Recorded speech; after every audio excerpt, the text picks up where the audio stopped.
Bonjour à tous, ravi d'être avec vous.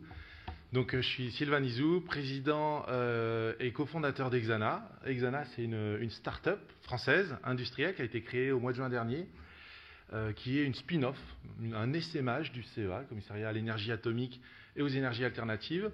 Et nous portons un projet de conception d'un réacteur nucléaire modulaire, innovant, basé sur une technologie qu'on connaît bien en France, la technologie des réacteurs à neutrons rapides refroidis au sodium. C'est quoi un SMR? En tout cas, notre SMR, c'est un gros objet, quand bien même on parle de petits réacteurs. Ici, on parle d'un objet qui fait 9 mètres de diamètre par 15 mètres de haut. Ces réacteurs-là font 400 MW de puissance thermique chacun. On les associe par deux dans un bâtiment réacteur et on va implanter ces solutions de production d'énergie ultra bas carbone à proximité du monde industriel. Pourquoi? Pour pouvoir acheminer deux choses, de la chaleur ultra bas carbone et de l'électricité de manière très flexible. Et on va s'adresser à qui? Aux industriels qui ont le plus de difficultés à se passer du pétrole, du gaz et du charbon. Et donc principalement à des producteurs d'acier, de ciment, des gros producteurs de chimie, ça va de l'ammoniac aux oléfines à d'autres activités, et évidemment à la production d'hydrogène bas carbone, en complément de nombreuses autres solutions, dont les solutions renouvelables. Le principe est relativement simple. Vous avez illustré ici sur le schéma, sur votre gauche, deux réacteurs modulaires qui produisent de manière continue de l'énergie, 800 MW thermiques de manière permanente. Cette énergie, elle est stockée dans deux réservoirs dans lesquels on va avoir en fait un stockage de chaleur sous forme liquide, des sels qui sont liquides. C'est un système qu'on connaît très bien dans le domaine de l'énergie solaire thermique.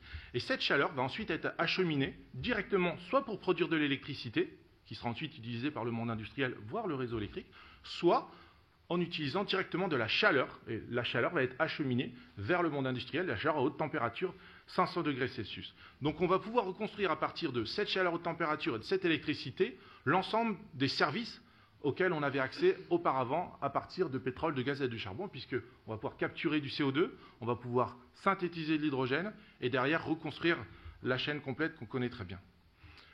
Voilà, donc on a une chaleur et une électricité ultra bas carbone, on est à 1 gramme de CO2 par kilowattheure de chaleur, on est à l'unité, c'est 10 fois moins que l'éolien, 20 ou 40 fois moins que le solaire, etc. etc. Nos clients, c'est assez simple de les trouver. Là, on a un panorama français. Il suffit d'aller regarder les points d'émission les plus importants, les plus difficiles à traiter, et on va retrouver nos clients potentiels partout sur les sites, en France, mais également à l'international. Il faut savoir qu'on s'appuie sur une technologie qui est connue, qui est robuste.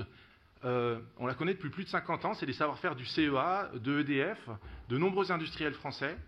Et de cette technologie, on va en faire quelque chose de très innovant, un réacteur compact qu'on n'a jamais vu et qui va pouvoir rendre des services pour sortir du pétrole, du gaz et du charbon.